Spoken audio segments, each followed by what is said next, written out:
নমস্কাৰ বন্ধুসকল, আশা কৰোঁ আপোনালোক সকলোৱে ভালে আছে। পোনপ্ৰথমে আপোনালোক সকলোকে মোৰ ইউটিউব চেনেললৈ স্বাগতম জনাইছোঁ। আজি বহুদিনৰ মূৰত আপোনালোক সকলোৰে বাবে এটা ভিডিঅ' লৈ আহিছোঁ আৰু এই ভিডিঅ'টোত মই আপোনালোকক জনাব বিচাৰোঁ যে আপোনালোকৰ হাতত মাত্ৰ 4 দিন আছে। হয়, মাত্ৰ 4 দিন আছে এই 3টা পোষ্টৰ কাৰণে এপ্লাই কৰিবলৈ। আৰু এই পোষ্টকেইটা হৈছে health educator, junior assistant oblique account assistant কাম LDA আৰু বেচিক হেল্থ ৱৰ্কাৰ। যোৱা 12 ছেপ্টেম্বৰ 2025 দিনাখন ডিৰেক্টৰেট অফ হেল্থ ছাৰ্ভিচেছ অসমৰ ফালৰ পৰা 3টা পোষ্টৰ কাৰণে ভেকেঞ্চি এনাউন্সমেণ্ট হৈছিল, য'ত হেল্থ এডুকেটৰ পোষ্টৰ কাৰণে 78টা ভেকেঞ্চি আছে, জুনিয়ৰ এছিষ্টেণ্ট পোষ্টৰ কাৰণে 72টা ভেকেঞ্চি আছে আৰু বেচিক হেল্থ ৱৰ্কাৰৰ কাৰণে সৰ্বমুঠ 41টা ভেকেঞ্চি দেখিবলৈ পোৱা গৈছে। যদি আমি ইয়াৰ ৰিকুইচাইড কোৱালিফিকেশ্যনৰ কথা পাতিবলৈ যাওঁ, তেতিয়াহ'লে 3টা পোষ্টৰ কাৰণে গ্ৰেজুৱেশ্যন প্লাছ 6 মান্থৰ কম্পিউটাৰ চাৰ্টিফিকেট থাকিব লাগিব। আৰু ইয়াৰ পে' স্কেলবিলাক 3টাৰ কাৰণে মিনিমাম পে' স্কেল 14,000 থোৱা হৈছে, য'ত হায়েষ্ট পে' স্কেল হ'ব 70,000লৈকে। দেন গ্ৰেড পে' একেটা পোষ্টৰ কাৰণে বেলেগ বেলেগ। হেল্থ এডুকেটৰ পোষ্টৰ কাৰণে 7,600 গ্ৰেড পে' থোৱা হৈছে, আৰু যি জুনিয়ৰ এছিষ্টেণ্ট তাৰ কাৰণে 6,200 গ্ৰেড পে' থোৱা হৈছে, আৰু বেচিক হেল্থ ৱৰ্কাৰৰ কাৰণে 5,600 গ্ৰেড পে' থোৱা হৈছে। গতিকে আপোনালোকৰ যি গ্ৰছ চেলাৰী হ'ব সেইটো হ'ব pay' scale plus grade pay' plus যি ষ্টেট গভৰ্ণমেণ্ট এলাউঞ্চেছ থাকে তিনিটা চাম কৰি পেলাই।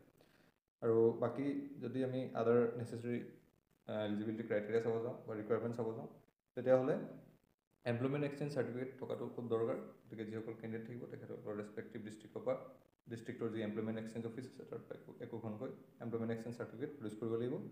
যিসকল OBC কেণ্ডিডেট থাকিব তেখেতসকলে নো অবজেকশ্যন চাৰ্টিফিকেট থাকিব লাগিব তেখেতসকলৰ। দেন যিসকল বিকলাংগ কেণ্ডিডেট থাকিব, অৰ্থাৎ person with bench mark disability, তেখেতসকলৰ বিকলাংগ চাৰ্টিফিকেট থাকিব লাগিব। আৰু যিসকল কেণ্ডিডেটে SC, ST plains, ST hills, OBC, MOBC বা টি ট্ৰাইব বা আদিবাসী কমিউনিটিৰ বুলি এপ্লাই কৰিব, তেখেতসকলৰ ৰেচপেক্টেড ভেলিড কাষ্ট চাৰ্টিফিকেট থাকিব লাগিব। যদি আমি এজ লিমিটৰ কথা চাবলৈ যাওঁ, তেতিয়াহ'লে মিনিমাম এজ লিমিট 18 ইয়াৰ্ছ থোৱা হৈছে আৰু মেক্সিমাম এজ লিমিট আটাইকেইটা পোষ্টৰ কাৰণে বেলেগ বেলেগ, য'ত আনৰিজাৰ্ভ কেণ্ডিডেটৰ কাৰণে 40 ইয়াৰ্ছৰ এজ লিমিট থোৱা হৈছে, OBC, MOBCৰ কাৰণে 43 ইয়াৰ্ছৰ মেক্সিমাম এজ লিমিট থোৱা হৈছে, SC, STৰ কাৰণে 45 ইয়াৰ্ছ আৰু বেঞ্চ মাৰ্ক ডিজেবিলিটি থকা ফিজিকেলি হেণ্ডিকেপ্টৰ কাৰণে 50 ইয়াৰ্ছৰ এজ লিমিট।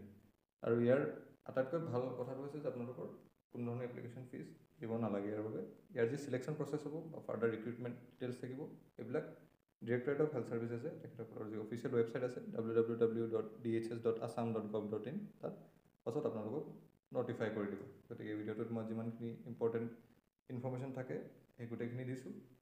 বাকী আপোনালোকৰ যদি এই ভিডিঅ'টো ভাল লাগিছে লাইক, শ্বেয়াৰ আৰু ছাবস্ক্ৰাইব কৰিব, ছাপোৰ্ট কৰিব। Thank you for your support. All the best for your exams and thank U.